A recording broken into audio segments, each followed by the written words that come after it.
자, 고린도전서 1장 10절부터 오늘 진도를 17절까지 가겠습니다.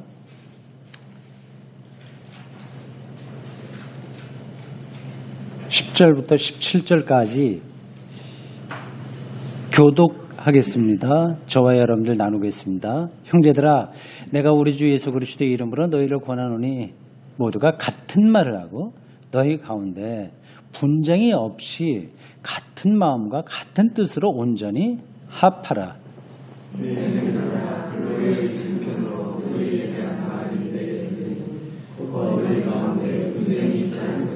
내가 이것을 말하거니와 너희가 각각 이르되 나는 바울에게, 나는 아볼로에게, 나는 게바에게, 나는 그리스도에게 속한 자라 한다는 것이니,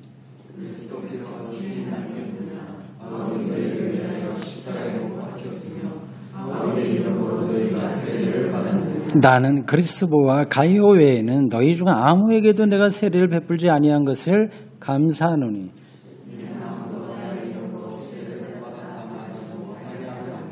내가 또한 스데바나 집 사람에게 세례를 베풀었고 그 외에는 다른 누구에게도 세례를 베풀었는지 알지 못하노라.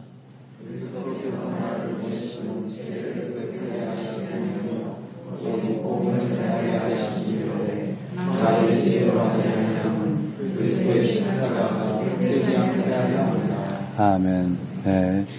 바울의 마음으로 이거를 읽어야 됩니다. 생생한 거로 여러분들 읽으셔야 돼요.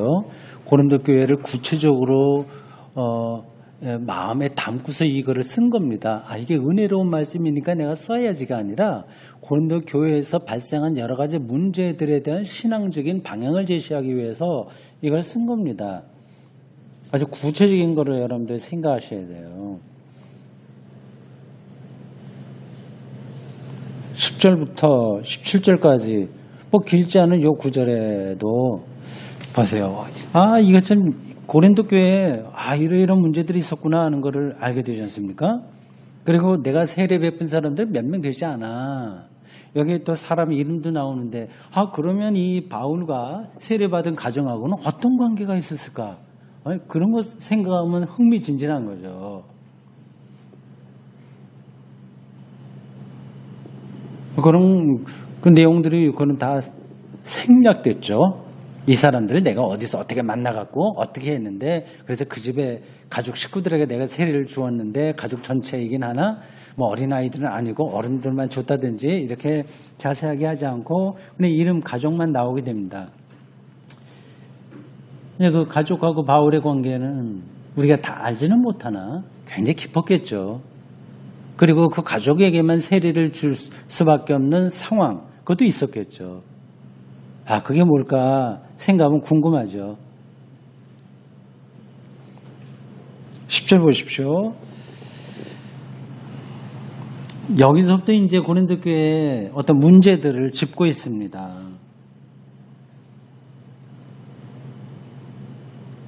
좀 같은 말을 해라. 같은 말을 하고 분쟁이 없어져야 되고 같은 마음과 같은 뜻 온전히 합하라. 바울이 오죽했으면 이렇게 얘기했겠어요? 그러니까 고린도 교회 분열은 대단히 심각했습니다. 11절 내 형제들아, 글로에의 집 편으로 너희에 대한 말이 내게 들리니, 그 글로에가 고린도 교회 소식을 바울에게 전달한 겁니다. 근데 글로에가 어떤 사람인지는 제가 잘 모르겠어요. 연구를 많이 하면 나타나긴 하겠는데 뭐 그렇게 중요한 것 같지 않아서 그냥 지나갔습니다. 근데 글로에가 와서 전하는 말이 고린도 교회에 싸운다, 너무 분쟁이 있다, 그 얘기를 들은 겁니다. 뭐 분쟁이 없을 수 없죠. 사람이 모이니까 어쩔 수 없습니다. 12절 이걸 조금 더 구체적으로 자기가 들은 이야기를 합니다. 너희가 서로 나는 바울에게 속했다, 나는 아볼로에게 속했다, 게바, 그리스도 이렇게 나옵니다. 근데 바울과 아볼로와 게바까지 나오는 건 괜찮은데 그리스도에게 속한 자라고 하는 게 또 하나의 파당으로 있다고 하는 게 좀 이상하죠. 그죠? 다 그리스도를 믿는 사람들인데 왜 그리스도에게 속한 자라고 하는 게 이 앞에서 나온 세 사람과 병렬로 나오는 게 좀 이상하게 나옵니다. 이것도 좀 복잡합니다. 그것까지 여러분들이 자세하게 알 필요는 없어요. 사본인가? 필사본에 따라서 요게 다르게 표현된 데도 있긴 있습니다. 네, 여기서 그냥 분명한 거는 이 그리스도가 바울이나 아볼로나 게바와 같은 선에서 취급당한 건 아니다라고 하는 겁니다. 아마 이 그리스도에 속한 자라고 자기들을 내세우는 사람들은 조금 다른 거, 예수 그리스도를 조금 낮추는 사람들이 있으니 그들과 우리는 다르다. 그런 뜻으로 자기들의 특성을 나타낸 게 아닌가 싶어요. 어쨌든 여기 바울은 이 편지를 쓰는 사람입니다. 그리고 아볼로 이 사람은 사도행전 18장 26절 등등 고린도 전서에도 몇 번 나오는데 이런 데서 나옵니다. 아주 뛰어난 학자. 그리고 초기 기독교에 상당한 이 영향력을 미쳤던 사람으로 나옵니다. 잠깐 살펴볼까요? 사도행전 18장 한번 보십시오.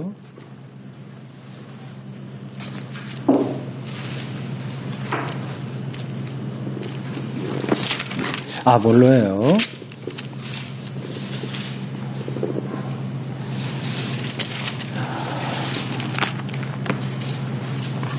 (18장 24절) 보십시오. 아볼로가 나오죠. 사도행전 18장 24절 알렉산드리아 나옵니다. 제가 여러 번 말한 도시 이름입니다. 알렉산드리아. 알렉산더 대왕이 세운 도시. 초기 기독교 그 당시에는 그 전후, 기원 전후 요 사이에 그 지중해 연안에서 로마 못지않게 로마보다 더 뛰어났을 거예요. 이 도시가 알렉산드리아. 그래서 초기 기독교에는 알렉산드리아 학파가 있고 안디옥 학파, 알렉산드리아 학파, 로마 여러 그 대표적인 학파 중에 하나가 알렉산드리아입니다. 이건 기독교만이 아니라 그 당시 지중해 연안의 모든 정치, 문화, 학문 이런 데서 아주 뛰어났던 도시 아프리카 북쪽에 있습니다. 초기 교부들도 여기 출신들이 많아요. 알렉산드리아 출신 아볼로라는 유대인이 그러니까 디아스포라래요. 이 사람. 디아스포라 유대인으로서 알렉산드리아에 유대인들이 많이 살았습니다. 곳곳에 좀 많이 흩어져 살았는데 아마 제가 지금 알고 있기로는 구약 히브리 성경을 헬라어로 번역한 70인역 이게 바로 이 알렉산드리아 여기에 있는 유대인 학자들 중심으로 70명이라고 일컬어지는 그런 사람들에 의해서 번역된 걸 겁니다. 아주 유명한 도시예요. 이 아볼로가 이제 그 출신으로 학자이기도 하고 웅변술도 좋고 괜찮았던 것 같습니다. 여기 그대로 나오네요. 24절 보십시오. 이 아볼로라고 하는 유대인이 에베소에 이르니 이 사람의 언변이 좋고 아까 그리고 고린도 전서 앞부분에 나왔죠. 언변과 지식이 너희들 출중했다고 하는데 이 아볼로를 놓고 그렇게 얘기할 수도 있는 겁니다. 아볼로파다 그런 사람들이 거기 있었으니까요. 언변이 좋고 성경에 능통한 자라 쭉 그렇게 나옵니다. 26절 보십시오. 그 회당에서 담대히 말하기 시작하거늘 이 회당 처음 예수 믿는 사람들은 다 회당에 다녔습니다. 회당. 유대교 안에 있었어요. 그 회당으로부터 축출되기 시작한 게 대략 언제쯤인지 아시죠? 70년 예루살렘이 완전히 망하고 예루살렘 성전도 완전히 박살되고 그래서 유대인들이 더 이상 성전 중심의 종교 행위를 할 수 없게 되자 율법과 말씀 뭐 이런 걸 중심으로 하면서 그래서 자기들의 위기이기 때문에 내부 결속을 위해서 그냥 주변에 느슨하게 연결되었던 사람들을 내쫓기 시작했습니다. 이제 그 느슨하게 연결됐던 사람들이 그리스도인들이죠. 그때부터 이제 회당에서 쫓겨나기 시작했고 그 말은 그 전에는 계속 회당 출입을 했다는 얘기입니다. 바울도 계속 회당 출입을 했습니다. 회당에서 담대히 말하기 시작하거늘 브리스길라와 아굴라가 듣고 데려다가 너 잘 가르쳤다. 그래서 이 아볼로가 그 뒤로 활동을 많이 했습니다. 자, 다시 돌아가시죠. 13절입니다. 고린도전서 1장 13절. 이렇게 여러 파로 나뉘어 있는 고린도 교회 신자들에게 지금 간곡하게 호소하고 있습니다. 그리스도께서 어찌 나뉘었느냐?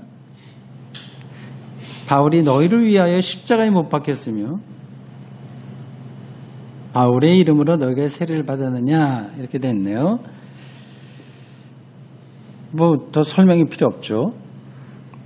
나는 그리스보와 가이오 외에는 아무에게도 세례를 베풀지 않은 걸 감사한다. 우리가 평범한 이야기입니다. 뭐 이렇게 긴 설명도 필요 없어요. 15절. 나 아무도 나의 이름으로 세례받았다 말하지 못하게 하려 함이라. 그러니까요. 파가 나뉜 게 내가 누구한테 세례받았다는 걸 기준으로 하는 것 같습니다. 나는 뭐 바울에게 뭐 다 그런 건 아니지만 뭐 아볼로에게 세례받았다, 게바에게 세례받았다 뭐 그런 주장들이 있었던 것 같습니다. 게바는 베드로예요. 베드로가 고린도 교회에 왔었을 개연성이 그게 높지는 않습니다. 생각해 보세요. 베드로는 주로 예루살렘에 머물러 있었고요. 예수님의 동생 야고보와 같이 예루살렘 교회의 지도자로 활동했고 조금 넓혀서 유대 지역을 좀 다녔고 안디옥에 몇 번 갔을 것이고 예루살em 교회가 파송해서 안디옥으로 좀 갔을 거고 기껏 해봐야 그 소아시아 지역은 몇 군데를 가기는 했을 텐데 이 고린도 교회까지 갔다는 거는 쉽지는 않습니다. 거기서 완전히 배를 타고 완전히 다른 지역으로 가야 되는 거잖아요. 그래도 이 게바에 속했다고 하는 사람들이 추종자들이 고린도 교회에 생길 수는 있는 겁니다. 상당히 권위가 있는 지도자 중에 한 사람이었기 때문에 그렇습니다. 초기 기독교 때 어떤 일들이 일어나는가를 우리가 한 달에 한 번씩 그 초기 기독의 형성이라고 하는 책을 통해서 공부하는데 지금 고린도서 우리는 수요일마다 공부하는 거하고 그리고 한 달에 한 번 초기 기독교의 형성 그거 공부하는 거하고 같이 맞물려 들어갈 거예요. 다음 달에 이제 보게 되면 이제 세례 요한 초기 기독의 형성에 보면 세례 요한의 문제가 나오고 지금 고린도서를 제가 우리 같이 공부를 하면서 느껴지는 게 있죠. 조금씩 그려지는 게 초기 기독교에서 이렇게 저렇게 여러 실질적으로 그리스도인들이 어떻게 모였고 유대교하고 어떤 관계다 하는 것이 약간 어렴풋하게 느껴지지 않습니까? 이제 기독교의 정체성이 형성되는 아주 어린아이 시절입니다. 근데 그거하고 이제 초기 기독교의 형성 이런 게 같이 잘 맞물려서 돌아가면서 여러분들이 공부를 하게 되면 초기 기독교에 대한 게 좀 더 선명하게 보이지 않을까 생각합니다. 16절. 내가 또한 스데파나 집 외 사람에게 세를 베풀었고 그 사람 집에 세를 베풀었고 그 외에는 다른 누구에게도 세를 베풀지 않았다 이렇게 나오네요. 스데파나 이 사람이 여러분들 이 고린도전서 맨 끝부분을 가보십시오. 16장 가보세요. 17절 보십시오. 15절부터 나옵니다. 고린도전서 16장 15절. 형제들아, 스데바나지의 집은 곧 아가야예요. 그 그리스 지역, 그 지역을 아가야라고 합니다. 첫 열매요. 또 성도 섬기기로 작정한 줄을 너희가 아는지라 내가 너희를 원하노니 이렇게 나옵니다. 17절. 내가 스데바나와 부드나도와 아가이고가 온 것을. 그러니까 이 스데바나가 바울에게 온 것 같습니다. 고린도전서를 마치면서 인사말로 이렇게 몇몇 사람들 이야기를 하는군요. 요 스데바나가 지금 여기 나오는 그 사람입니다. 16절. 17절 보십시오. 마지막 절입니다. 그리스도께서 나를 보내심은 하든 뭐 바울에게 속겠다, 아볼로에게 속겠다, 게바에게 속겠다, 심지어는 그리스도파다 이런 난장판이 벌어지니까 바울이 나 그거 관심이 없다. 나를 따른다고 해서 좋아하는 거 아니다. 그 얘기입니다. 그리스도께서 나를 보내심은 세례를 베풀게 하려 하심이 아니에요. 그러니까 내가 누구에게 세례를 받았다고 하는 것을 사람들이 자꾸 강조하니까 난 세례 주려고 온 거 아니다. 오직 복음을 전하게 하려 하심이로되.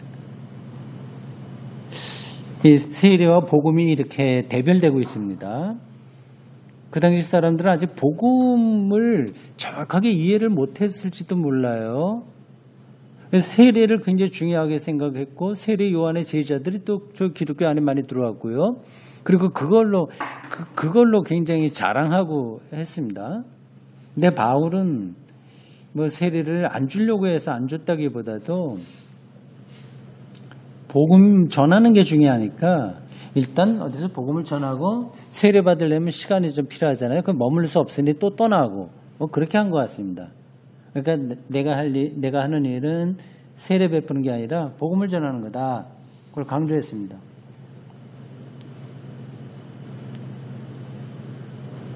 말의 지혜로 하지 않았다. 말의 지혜로 하지 않았다. 여기 두 가지가 대비되고 있습니다. 이런 것들을 여러분들이 이건 뭐 그러려니 하고 지나가지 마시고요. 잘 보시기 바랍니다. 말의 지혜로 하지 않는다. 말의 지혜를 사람들은 굉장히 좋아합니다. 말의 지혜. 지혜는 이게 소피아예요. 헬라 사람들이 가장 좋아하는 삶의 가치들입니다. 철학이 이제 필로소피라고 하셨습니까? 필로스하고 소피아라고 하는 것. 필로스, 사랑과 소피아, 지혜, 이거를 이제 합성해서 철학이라고 합니다. 그리스 사람들이 철학을 최고의 삶으로 생각을 했거든요. 그러니까 그건 논리적으로 어떤 거를 전하는 능력입니다. 말의 지혜로 하지 않고, 말의 지혜가 무의미하다는 게 아닙니다. 그러나 거기에 있는 게 아니다. 그렇죠. 그리스도의 십자가가 헛되지 않게 하려 합니다. 그러니까 말로 자꾸만 논리적으로 하다 보면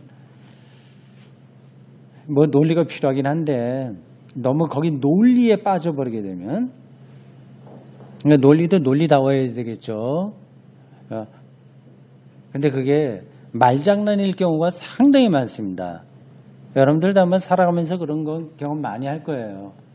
이게 한번 그럴듯하긴 한 것 같은데 근데 말장난 거기 안에 어떤 힘이 없는 거예요. 말의 지혜로 하지 않는데 그리스도의 십자가가 헛되지 않게 하려 합니다.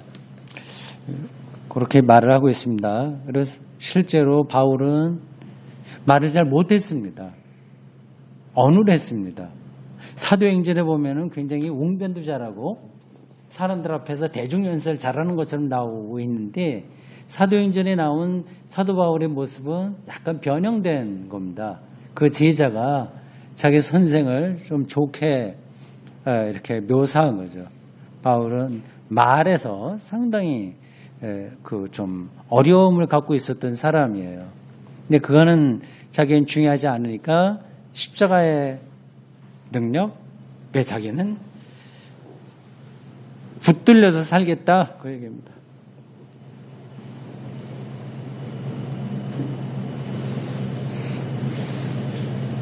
자, 여러분 제가 나눠드린 문건 한번 보시겠습니까?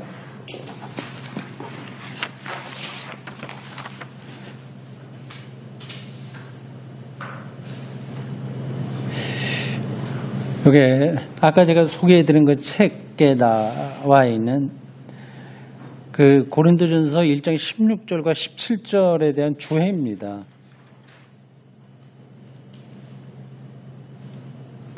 신학자들이 이 성경 구절을 어떻게 주석하나 연구하나 그런 것을 맛보기로 여러분들에게 알려드리기 위해서 이렇게 문건으로 만들었습니다. 이거 다 모르셔도 돼요. 그냥 그렇게 하는구나, 이렇게 전문적으로 공부하는구나, 그런 느낌만 받으시면 됩니다. 읽어보겠습니다. 그 16절과 17절과 앞에서 제가 바로 설명한 그 몇몇 사람들 이야기도 나오죠. 스데바나 집, 그리고 세례 베풀려고 하는 게 아니라 복음이다, 말의 지혜로 하는 거 아니다, 뭐 그런 것에 대한 설명입니다. 보십시오. 여기서 바울의 회상이 언급되는데 16절이에요. 스데바나 집, 옛날에 내가 세례를 준 한 집이 있는데 그건 이제 기억하는 겁니다. 바울이요. 회상되고 있는데 리츠만이라고 하는 주석학자 따르면 해갖고 이런 회상은 옛날을 회상하는 거죠. 아주 옛날도 아니에요. 뭐 바울이 고린도 교회를 이제 떠난 지가 얼마 되지는 않습니다. 몇 년 되지는 않습니다. 근데 지금 기원 후 50년 그때 이제 이 고린도서를 기록하고 있습니다. 어쨌든 지난 날을 회상하고 있는데 이 바울이 자신의 편지들을 수정하지 않고 받아쓰게 하는 방식을 나타낸다. 이게 무슨 말인가? 바울이 자신의 편지들을 수정하지 않고 받아쓰게 하는 방식을 나타낸다. 그러니까 이 고린도서를 쓸 때 자기가 직접 쓴 게 아니라 그걸 받아 쓰는 사람이 있는 겁니다. 그걸 좀 가리키는 것 같아요. 그렇죠. 이 긴 걸 어떻게 자기가 다 쓰겠습니까? 내가 스데바나와 그 가족들에게 세례를 준 일이 있으나 그 밖에는 아무에게도 세례 준 일이 기억이 없습니다. 문장 자체가 이제 받아쓰기를 한 거라는 거죠. 뭐 이건 전문적인 거니까 모르셔야 됩니다. 바울이 확실히 기억하지는 못하지만 그리스보와 가이오 외에도 바울에게서 세례를 받은 사람이 몇 사람 있었다. 스데바나는 바울을 방문하였던 고린도 사람들 중에 한 사람이었고 바울이 편지를 쓸 당시 그 옆에 같이 있었던 것으로 보입니다. 스데바나의 가족들이 어린아이들을 포함하여 모두 세례를 받았단 말인가? 그렇다면 이 규절은 신약성서 시대에 이미 유아 세례가 실시된 증거로서 사용될 수 있지 않을까? 유아 세례 문제도 좀 역사적으로 논란이 많았습니다. 가족이라고 하는 말의 의미는 오이코스 이렇게 했죠. 오이코스. 장황하게 논의되어 왔어도 정확하게 확정 지을 수는 없지만 16장 15절에서 스데바나의 가족은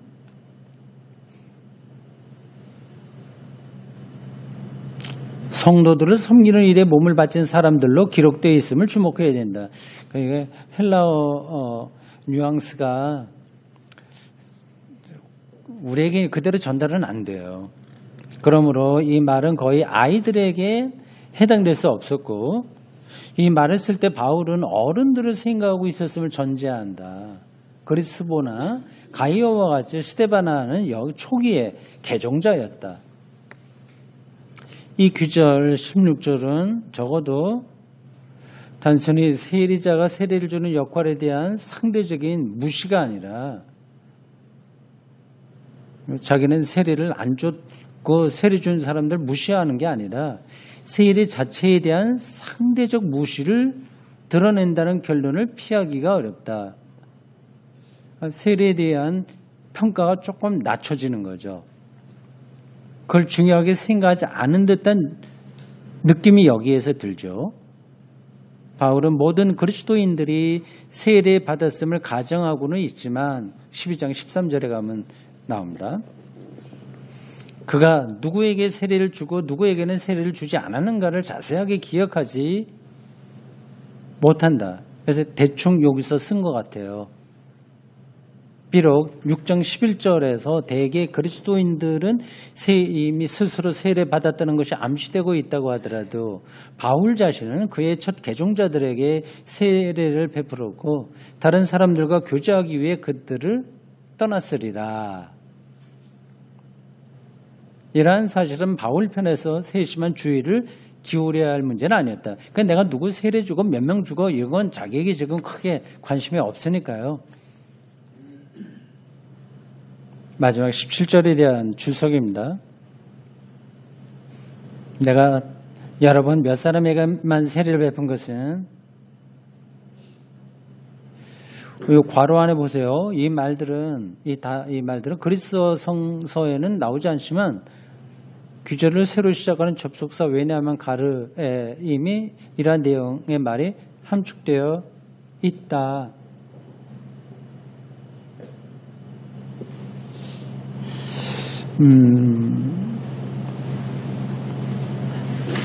그렇군요. 그러니까 우리말 성경에는 여기 안 나오죠. 나온 건가? 네, 넘어가겠습니다. 그리스도께서 나를 보내신 것이 세례를 베풀기 위한 것이 아니라 복음을 전하기 위한 것이기 때문입니다. 바울의 생각에는 세례보다 더 중요한 것은 복음을 전하는 것이고 그것이 자신의 소명이었다.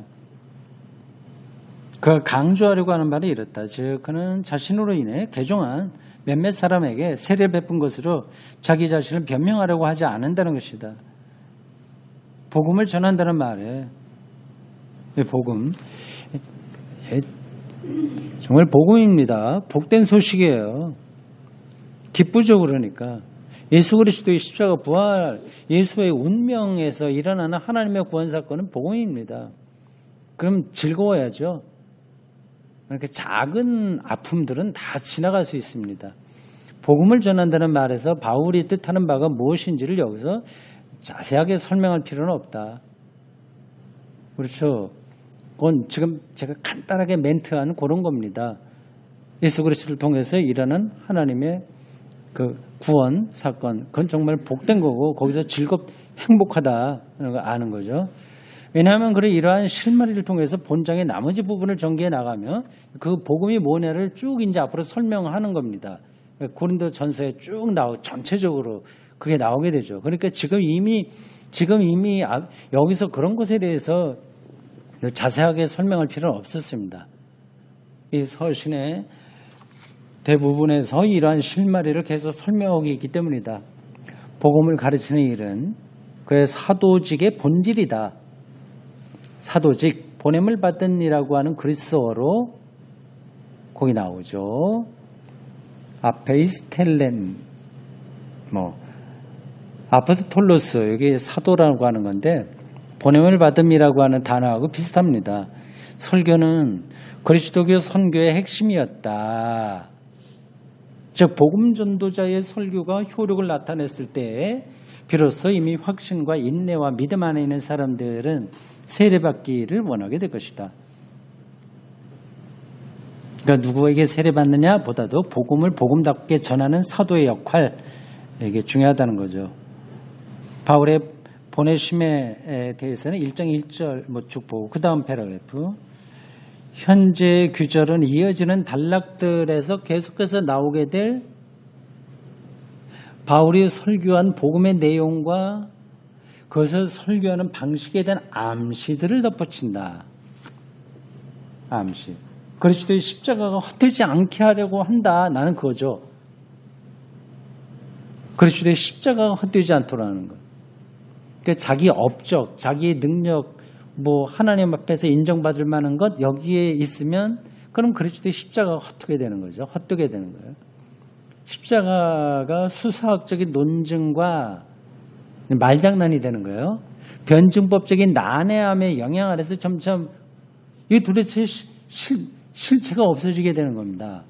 그렇게 변하여 사라져버리지 않도록 아주 그냥 종교적인 낭만, 감수성 이런 데 떨어지지 않도록 수사학적 기교를 쓰지 않고 말로 예쁘게 자꾸만 만들고 그렇게 하지 않고 그렇게 하겠다는 거죠, 자기가. 그런 관점에서 이제 고린도 전서가 쭉 기록됩니다. 바울은 자신을 가리켜 연설자가 아니라 설교자라고 말한다. 설교자는 십자가의 선포다. 십자가야말로 설교의 권능의 원천이다. 사실은 목사는 죽을 때까지 십자가와 부활만 설교해도 됩니다. 만일 설교가 인간의 수사학적 기교를 너무 분명하게 구사한다면 한국 교회에도 수사학적인 기교가 차고 넘쳐요. 어떻게 하면 착하게 사는지, 어떻게 하면 복을 받는지 이런 것들은 다 수사입니다. 십자가의 설득력은 충분히 드러나지 못할 것이다. 마찬가지로 만일 사람들이 웅변에 설득당한다면 사람들은 내용은 둘째치고 웅변을 열정적으로 잘하면 설득당합니다. 그렇게 되면 그들은 십자가에 달리신 그리스도에 의해서 설득당하지 않을 것이다. 참 이거 중요한 표현입니다. 밑줄 쳐놨다가 나중에 더 읽어보십시오. 십자가에 달린 그리스도 아주 무기력하게 세상의 권력에 의해서 엘리엘리 사막단이라고 하는 외침과 더불어서 죽은 예수의 십자가는 그들에게 설득력이 안 되는 거죠. 그러므로 바울은 수사학, 즉 기교로서의 소피아, 지혜를 거부한다. 그러니까 지혜 자체를 부정하는 거 아닙니다. 기교로서의 기교는 이제 말장난이라는 뜻입니다. 그걸 거부한다. 우리는 그가 지혜라고 하는 말을 다른 의미들로 좋은 의미로도 나쁜 의미로도 사용하고 있으면 알게 된다. 그러니까 똑같은 지혜라도 어떤 때는 좋은 뜻으로 어떤 때는 부정적인 뜻으로 사용됩니다. 여기서 실로 능숙한 언변의 형식적 특징으로서 지혜는 소피아는 십자가가 어리석은 것으로 보이도록 설교의 내용을 기술하는 것이다. 네, 그렇죠. 아주 감동적인 것 같은데 십자가의 능력은 다 사라져버린 그런 거 있습니다. 아시겠죠? 이라는 관찰을 가지고 바울은 자신의 서신을 이제 시작하게 되었다. 로마서에서와 같이 복음을 중심으로 하여 그의 사상과 언어가 전개된다. 이 주제는 고린도 교회의 분열로 인해 결정된 문맥에서 이미 밝혀졌고 이러한 분쟁들이 4장까지 고려된다. 그러나 분열을 논의하는 데 결정적인 역할을 한 기본적 주제는 복음과 또 그것을 설교하는 사람들과 듣는 사람들의 소명, 책임 및 의무다. 기도하겠습니다. 주님, 오늘 저희들 두 번째 금년 들어서 수요 성경 공부로서 고린도 전서 일부분을 같이 읽었습니다. 참 감사합니다. 가마득한 옛날 2000년 전 우리 신앙의 선배였던 사도 바울이 아주 간절한 마음으로 고린도 교회에 보낸 편지를 우리가 이렇게 쉽게 읽을 수 있다니 얼마나 감사한 일입니까? 이렇게 말씀 공부로 시작한 금년 한 해 우리가 다른 것은 모르되 다른 것에는 우리가 조금 부족한 것이 게으른 점이 있다 하더라도 말씀에 더 집중하고 말씀 공부에 말 그대로 부지런한 사람들이 되어 고린도서를 통해서 바울이 말하려고 했던 그 핵심을 뚫어서 이해하고 말 기술이 아니라 십자가의 능력 안에 살아가도록 저희들을 붙들어 주십시오. 다시 만날 때까지 우리의 삶을 주님께서 온전히 지키실 줄로 믿고 예수 그리스도의 이름으로 기도합니다. 아멘. 수고하셨습니다.